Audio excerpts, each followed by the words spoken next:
برای اولین بار در تاریخ چرا خاموش و چراغ‌های خود را تا اطلاع ثانوی خاموش نگاه دارید.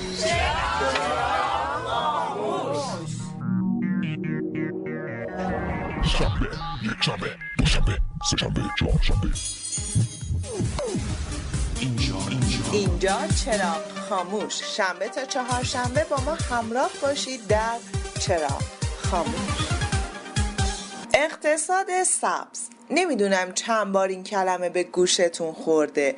اقتصاد سبز در زمینه‌های مختلف و شاخه‌های گوناگون میتونه کاربرد داشته باشه. در چراغ خاموش امروز میخوایم چراغ خاموشی رو روشن کنیم به کمک افراد خلاق با نگاهی اقتصادی به پسماندهای منزل یا جامعه. با قاشق یه بار مصرف عروسک درست می‌کردم، با کاسه مثلا لاک‌پشت درست می‌کردم.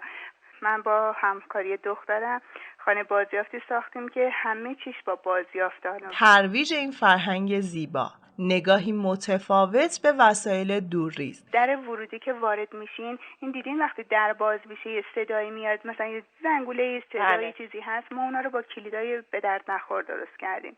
جا لباسیمون از قاشقای بدون مصرف و کناری جعبه میوه هاست. جا کلیدیمون از دمپایی کهنه است که بالاش یه گلدون، یه شیشه از این شیشه های نوشابه شیشه یا دلسترا رنگ کردیم، گلدون گذاشتیم و قلاب هم گذاشتیم که کلیدا آویزون میشه.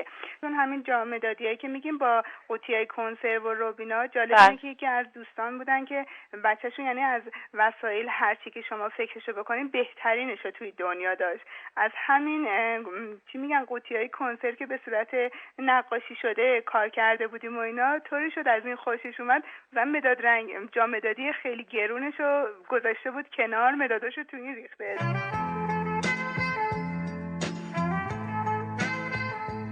اما یکی دیگه از دغدغه‌های اقتصاد سبز و محیط زیست کیسه‌های پلاستیکیه. همیشه به این موضوع فکر کردم. آره. به چه موضوعی همیشه فکر کردی؟ به این که بخوان کیسه بدن تا جایی که احتیاج نداشته باشه اصلا خود فروشنده نده کیسه پلاستیکی و دست مردم. مثلا من خیلی جا میرم واسه یه دونه کرم میشه گذاشت تو کیف، ولی خانم میگه نه حتما باید کیسه داشته باشه. آره. من خودم هیچ وقت نمیگیرم. حالا جایگزین کردن به جای کیسه چی مناسبه؟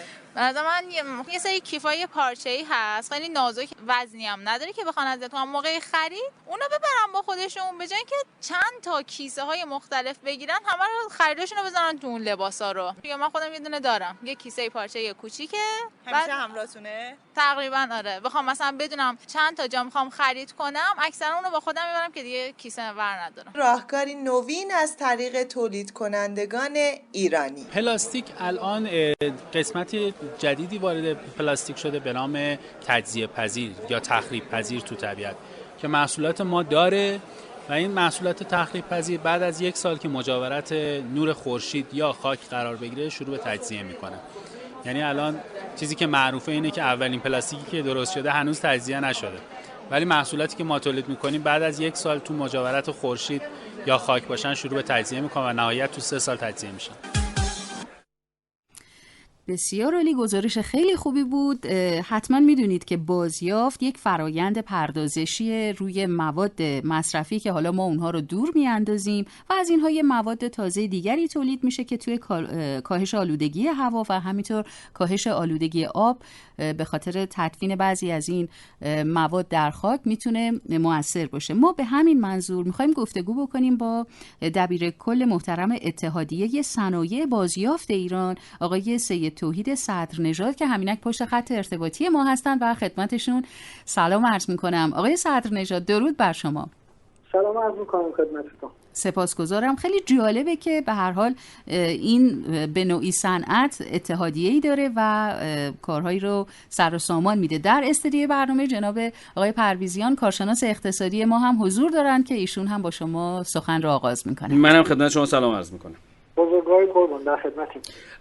آقای صدرنژاد، حالا جدا این که بازیافت رو ما در ادبیات اقتصادی در واقع عامل افزاینده درآمد ملی میدونیم، چون در درآمد ملی وقتی محاسبه میکنیم یه بخشی رو به عنوان هزینه‌های محیط زیست رو و آلودگی‌های محیط زیست رو ازش باید کم بکنیم برای درآمد ملی پایدار و بازیافت موجب میشه که این هزینه‌ها کمتر بشه و درآمد ملی افزایش پیدا بکنه. اینو میخوایم ما خوردش کنیم در سطح در واقع خانواده ها و صنایع بازیافت که اینا الان وضعیتشون چگونه هستش. حالا یه صحبتی هم شنیده شده که گویا خرید و فروش خارجی هم براش اتفاق افتاده، صحت داره؟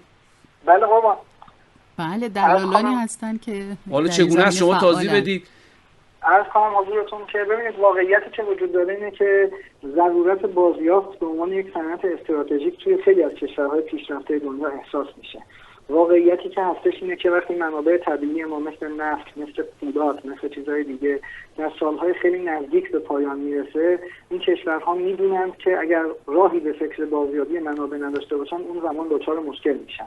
حمایت هایی رو میکنن از صنعت بازیافت و نگاهشون به صنعت بازیافت یک نگاه استراتژیکه. این نگاه استراتژیک باعث میشه که نه تنها تمام پسماندهای خودشون رو تفکیک و بازیافت کنن، ظرفیت خالی رو که دارن بیان توی بازار کشورهای ما بگردن و مواد اولیه ما رو تامین و مواد اولیه که اینجا میتونه تو صنعت بازیافت ما مورد استفاده قرار بگیره رو تامین کنن. و چون ما این حمایت ها رو نمی‌کنیم از صنعت بازیافت کشورمون، علاوه بر اینکه تکنولوژی بالایی هم داریم، صنعت بازیافتمون نهایتاً با 20% ظرفیت داره کار میکنه، نمیتونه با قیمتایی که اینا میخرن اینجا مواد اولیه‌شون رو ما بخریم و میخرن و بله میبرن تو کشورشون فرآیند بکنن. یعنی در واقع میخرن، یک تجارت مشخص قانونی داره اتفاق میفته.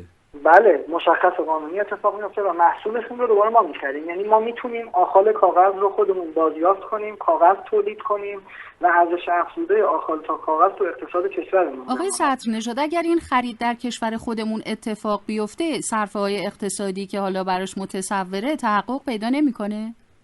ببینید در حال حاضر با توجه به اینکه حمایت‌های قانونی خیلی زیادی از صنعت بازیافت نمیشه، نه متاسفانه، یعنی صنعت بازیافت داخلی امکان نداره رقابت کنه تو خرید به اونها.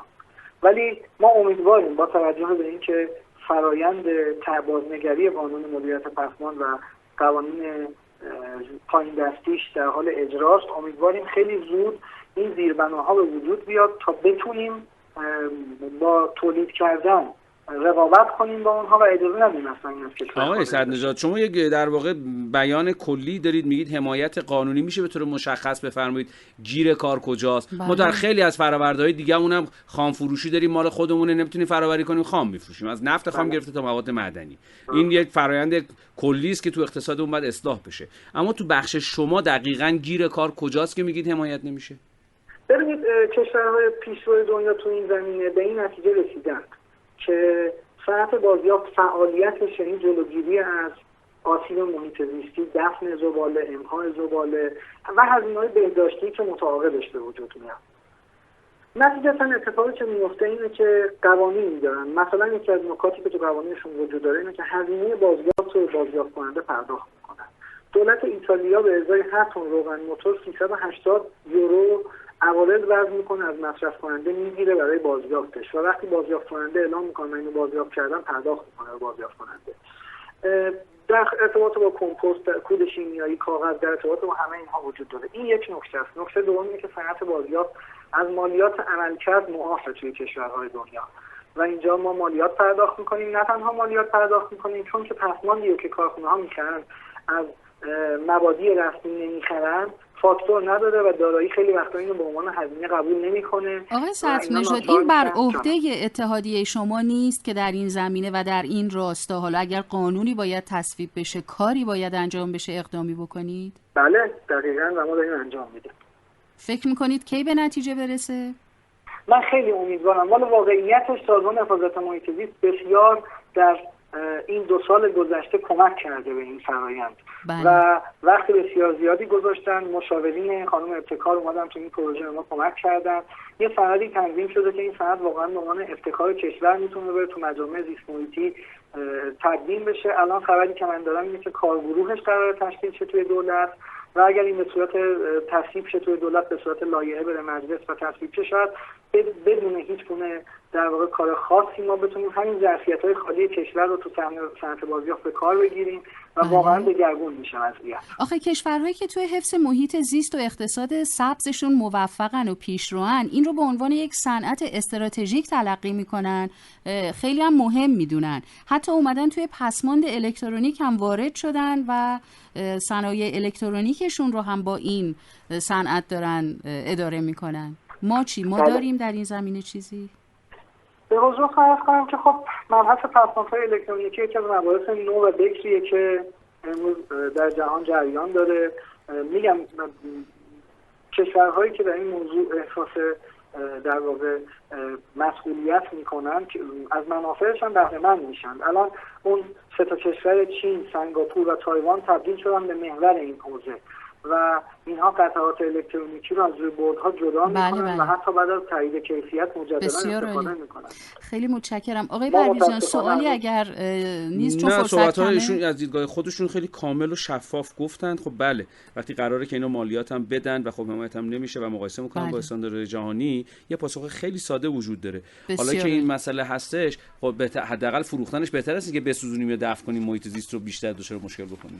بله خیلی متشکرم. آقای همه بهتر اینه که تو شرایطی که اقتصاد کشور نیاز به توسعه داره و این همه نیروی جوان تحصیل کرده وجود دارن، ما حمایت کنیم، همین صنعت رو کار بگیریم. این صنعت پتانسیل داره اقتصاد کشور رو از وضعیت خارج کنه. خیلی متشکرم از شما جناب آقای سید توحید صدرنژاد، دبیرکل اتحادیه صنایع بازیافت ایران که در این گفتگو شرکت فرمودید. با شما خداحافظی می‌کنم.